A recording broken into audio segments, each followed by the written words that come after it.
Pakistan young pharmacist ایسوسی ایشن drug writers forum کی طرف سے جان بچانے والی ادویات کی قیمتوں میں مسلسل اضافے کے خلاف احتجاجی مظاہرہ کیا گیا اور مطالبہ کیا گیا کہ غریب مریضوں کے لیے فوری 1976 ڈرگ ایکٹ پر عمل درآمد کروایا جائے۔ مزید جانتے ہیں ملک مشتاق کی اس رپورٹ میں۔ لاہور پریس کلب کے سامنے پاکستان ینگ فارماسسٹ ایسوسی ایشن اور پاکستان ڈرگ لائرز کی طرف سے جان بچانے والی ادویات کے مسلسل اضافے کے خلاف احتجاجی مظاہرہ کیا گیا۔ پاکستان میں ڈرگ مافیا، فارماسیوٹیکل مافیا اتنی طاقتور ہو چکی ہے کہ سب سے زیادہ کرپٹ انسپیکٹر کو ریگولیٹری اتھارٹی کے سربراہ بنا دیا جاتا ہے۔ 70,000 ادویات کی قیمتوں کا ریکارڈ ویب سائٹ سے چوری کر کے من پسند نیشنل کمپنیوں کو فائدہ دیا گیا۔ تمام ادویات کی قیمتوں میں 4.16% اضافہ کیا گیا۔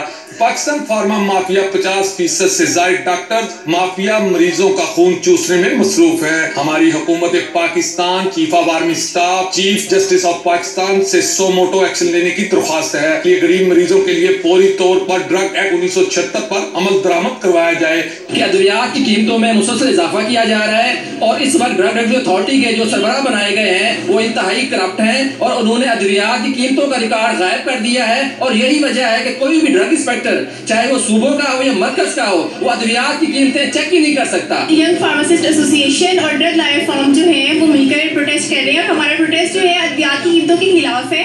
پچھلے 2 سالوں میں بہت دفعہ ادویات کی قیمتوں میں اضافہ کیا۔ غریب آدمی کے ساتھ جو مریض کش پالیسیاں گورنمنٹ بنا رہی ہے اور ایسے جھوٹ کے پلندے گورنمنٹ اور ان کے منسٹر ٹی وی پہ آ کے میڈیا میں آ کے کہہ رہے ہیں کہ ادویات کی قیمتوں میں کوئی اضافہ نہیں ہو رہا، یہ بالکل سراسر غلط ہے۔ جان بچانے والی ادویات کی قیمتوں کا ایک سال میں 300 گنا بڑھ جانا لمحہ فکریہ ہے۔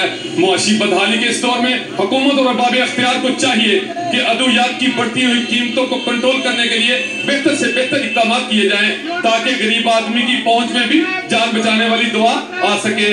کیمرہ مین عدنان راجپوت کے ساتھ Malik Mushtaq, royal news, Lahore. CI police کا جرائم